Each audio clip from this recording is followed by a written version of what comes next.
अस्सलाम वालेकुम dear students, welcome back to my channel. आज हम लोग चैप्टर 3 करेंगे क्लास 10 के कंप्यूटर साइंस का।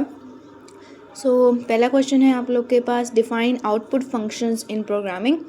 तो आपने सिर्फ आउटपुट फंक्शन को बताना है कि प्रोग्रामिंग की ज़ुबान में आउटपुट फंक्शन क्या होता है। What is the purpose and syntax of printf function. सबसे पहले आपसे हमेशा पेपर में भी जो पहले पूछा जाए आपने हमेशा आंसर वो पहले ही करना है, ठीक है। What is the purpose of statement terminator.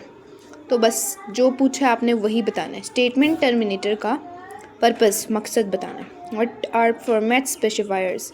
Format specifiers क्या होते हैं। अब क्या होते हैं उन्होंने ये पूछा। अब पेपर में आपके पास आ जाए तो आपने इसका साथ में पर्पज़ भी बयान कर देना है, ठीक है।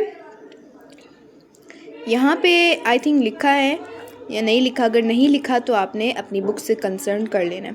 Right a note on escape sequence. तो सबसे पहले एस्केप सीक्वेंस लिखें, उसके बाद कंट्रोल कैरेक्टर लिख दें और फिर सम कॉमनली यूज्ड एस्केप सीक्वेंस के नाम भी आप इंक्लूड कर सकते हैं। ये मैंने एक अलग क्वेश्चन बनाया हुआ है, लेकिन आप उसी सवाल में भी इसको ऐड कर सकते हैं। अब फिर आपने एक प्रोग्राम लिखना है।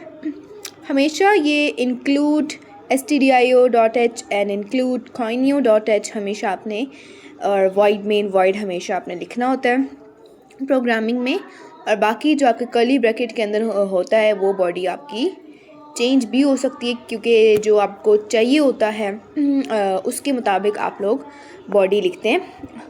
लेकिन ये जो ऊपर 3 लाइन्स हैं ये कंपलसरी होती हैं for any program in C language. No, operators of C language है। तो यहाँ पे मैंने लिखा है explain operators of C language in detail. अब आप लोगों के पेपर में ये शॉर्ट में भी आ सकता है। अगर शॉर्ट में आएगा तो आपने शॉर्ट तरीके से ही लिखना है, लेकिन अगर लॉन्ग में आएगा तो आपने सही लॉन्ग लिखना है, ठीक है। वैसे तो ये लॉन्ग में आ सकते क्योंकि इसके ज़्यादा चांसेस हैं लॉन्ग में आने के। तो आप लोग पहले एक्सप्रेशंस बता दें, एक्सप्रेशन क्या होते हैं सी लैंग्वेज में।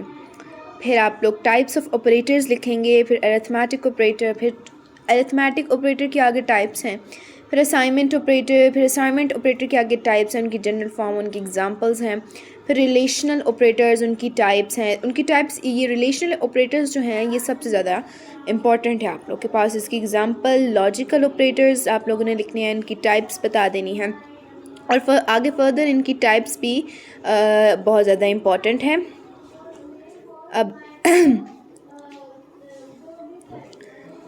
अब इंक्रीमेंट एंड डिक्रीमेंट ऑपरेटर्स ये जो है बहुत सिंपल है। इंक्रीमेंट मतलब आपकी कोई चीज़ इंक्रीज़ हो रही है बाय 1 एंड डिक्रीमेंट मींस उसी का इन्वर्स, मतलब आपके पास कोई चीज़ डिक्रीज़ हो रही है by 1। Write the difference between assignment operator and arithmetic operator. Difference between assignment operator and equal to operator, sorry.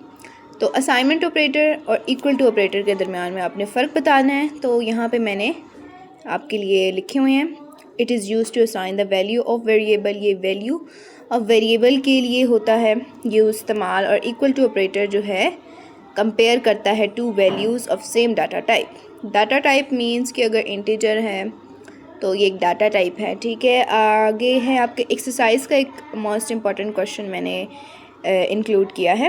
अगर आपको इसकी एक्सरसाइज के नोट्स चाहिए होंगे तो आपने मुझे कमेंट में बताना है। और इसके बाद आप किस चैप्टर के नोट्स चाहते हैं वो भी आपने मुझे कमेंट में बताना है। अच्छा जी, है differentiate between printf function and scanf function.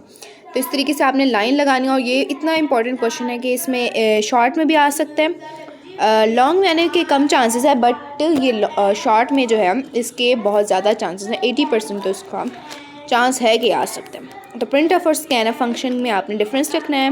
3 difference लिख दें, और 3 डिफरेंस काफ़ी होते हैं आप क्योंकि आप लोग का 3 नंबर का क्वेश्चन होता है। तो उम्मीद करती हूँ आपको मेरी आज की वीडियो पसंद आई होगी। अगर आपको मेरी वीडियो पसंद आ रही हैं, इसी तरह की और भी वीडियो अगर आप चाहते हैं तो मेरे चैनल को अभी लाइक करें और बेल आइकन को भी क्लिक करें ताकि मेरा हर आने वाला नोटिफिकेशन आपके पास सबसे पहले पहुँच जाए। तो आज के लिए मुझे इजाज़त दीजिए। अल्लाह हाफिज़।